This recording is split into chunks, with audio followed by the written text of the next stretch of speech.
Hello you guys, welcome to the ranting shop. Did you guys just see the super trailer for Love and Marriage Huntsville? Oh my goodness, it's about to be some drama, and I today want to just dive into what we saw to try to make sense of all or most of the clips, because some people are running to conclusions that are not necessarily true. So let's get into it. Okay, so the first thing that we see is Martel seems to want some parenting assistance with him and Melody. He probably does not agree with the way she does things. She doesn't probably agree with the way he does things. Martel is suffering financially. So we know by now that him and Melody has been divorced. And last season we saw that he was beginning to struggle because I believe that some of their assets are entangled with each other, and he's saying he feels stuck. So Melody is reminding Martel of his past infidelities by mentioning the fact that he doesn't only have 4 children, he has 5. And he, of course, doesn't want to be reminded of his mistake. Okay? It seems like, when he is talking about being stuck and stuff like that, Melody tells him you can't be stuck and you can't stop because you have a lot of children to support.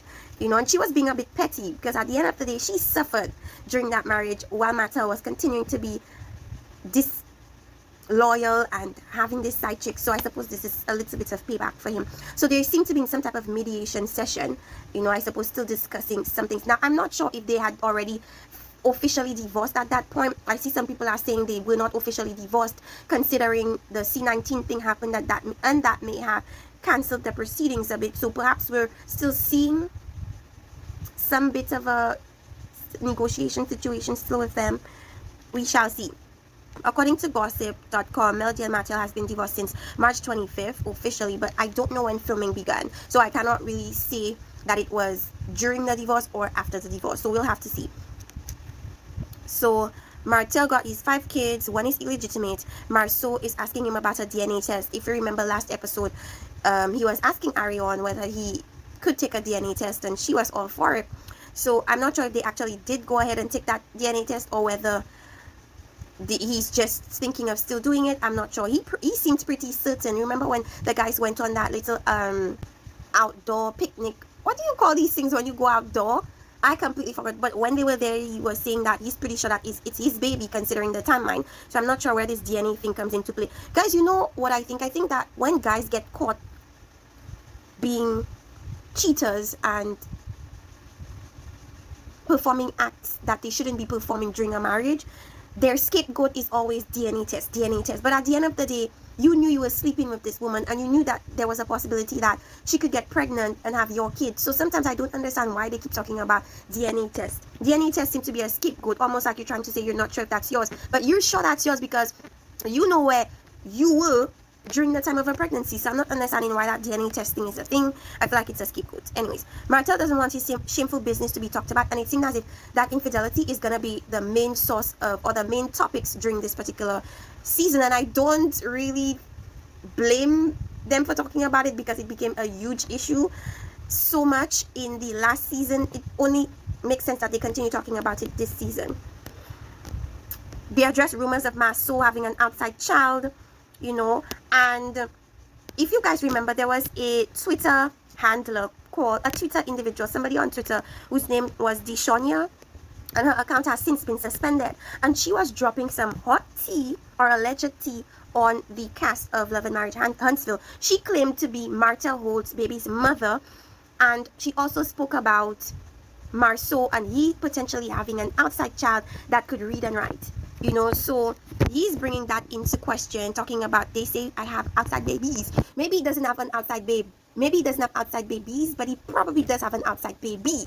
Okay, so Letitia said if it turned out that he did or was cheating during their marriage, she's gonna divorce him and take him for all he has. Do I believe Letitia? Not really, but we shall see how that plays out. So we see half of the new couple. We see Louis, and he's talking, Louis Whitlow, and he's talking to Marceau and giving him some type of advice about choices versus obligations. And he discusses, it seems like they're talking about an outside baby. It could potentially be his outside baby, but I think they're referring to Martel's outside baby. But we're gonna see when that comes into play. People are trying to say that Louis is the same guy that was giving Martel advice. That is not the same person. Louis is new. The person that was talking to Or do you say Martel last season was an older gentleman? This is not the man. Okay, this is not the man. We are then introduced to the other half of the Whitlows, Tiffany Whitlow, and Tiffany appears to be Melody's good friend, and she is gonna be stirring up some mess and bringing up LeBeric's potential infidelity. And LeBeric is Destiny's husband, and if we recall last season LeBeric was not in not one scene with his wife, so that stirred up issues of potential either infidelity or trouble within their marriage. They may have been separated at that time, we have no idea, but Tiffany for sure is here to bring up the potential issues in Destiny and LeBeric's marriage, and I don't feel like Destiny is here for it. I don't feel like Destiny is here for it at all. That issue that Tiffany is gonna bring up with Destiny's marriage is going to cause a rift in Melody and Destiny's relationship. And if you remember last season, if you remember when Destiny first came on, she was riding for Melody hard. She didn't even know the situation. She didn't even know everybody's, perspective or point of view on the situation, but she was riding for Melody hard. Last season, she and Melody ended on a good note, but it seemed like this particular season, there's gonna be some issues. Destiny is now confiding in Tisha.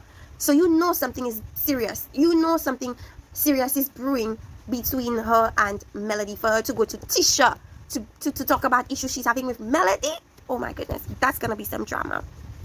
Then they're talking about Monster. Monster is Maurice's son, and he's been living with Kimmy and Maurice, and they're talking about whether he's been vaping or not, and they're talking about the issues and problems of raising a teenage son.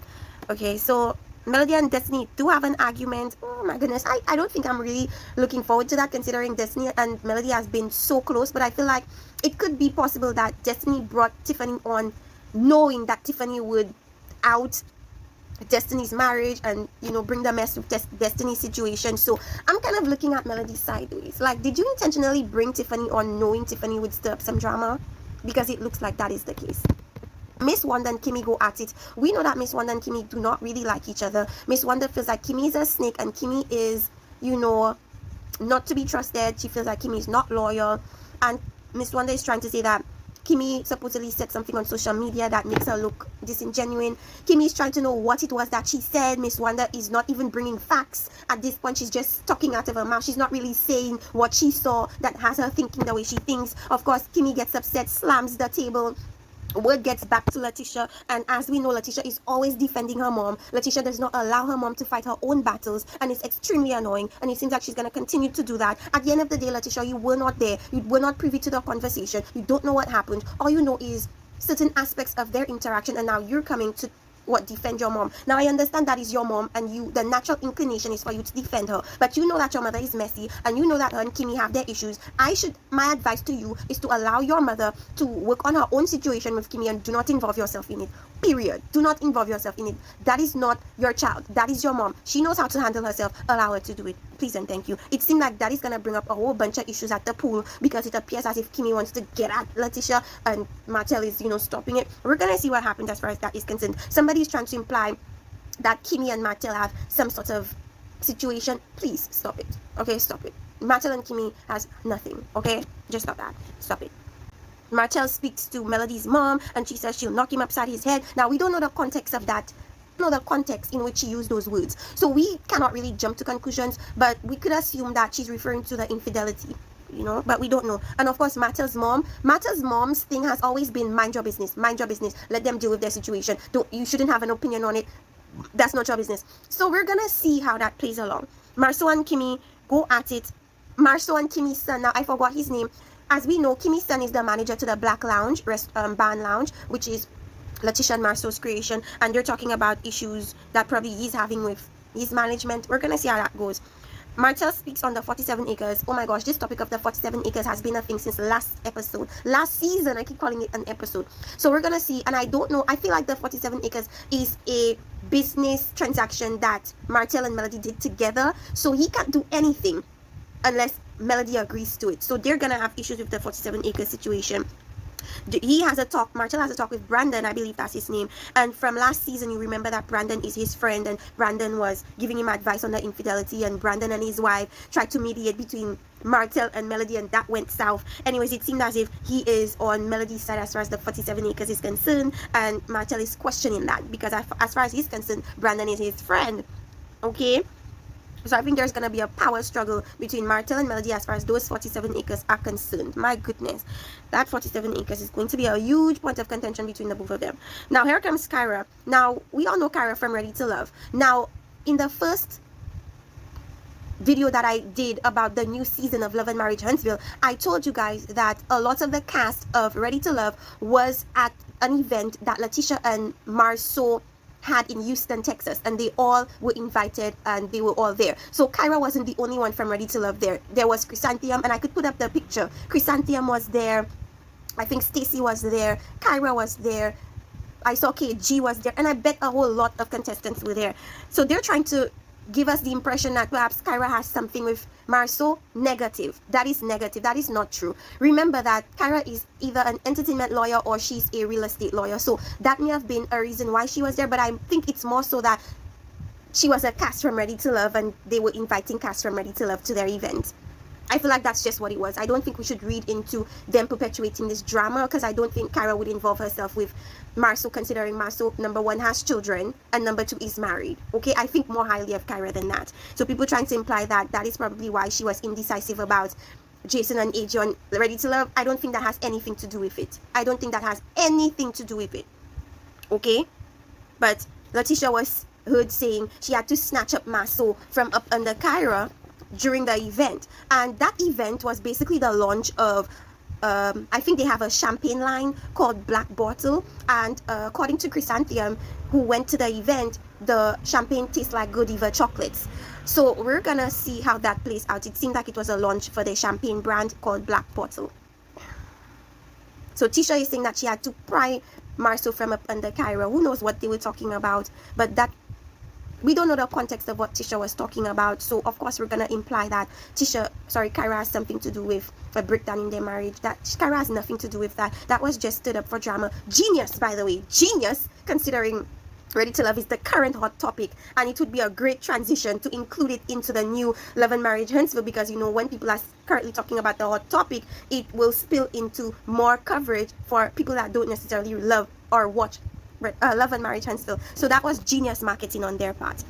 So I said that maybe Kyra is potentially exposing some issues that Tisha already has in her marriage, you know, and she's saying that she's been feeling invisible by Marceau, and we see how Marceau treats Letitia, and he doesn't really treat Letitia with the utmost of respect. I feel like he treats Letitia like she's stupid. He treats Letitia like she doesn't know what she's talking about. So that could potentially just be exposing that, but I don't think Kyra has anything to do with that situation. Okay, Kimmy implies that she gets freaky in her marriage, and she and Maurice could potentially be inviting people into their marriage bed.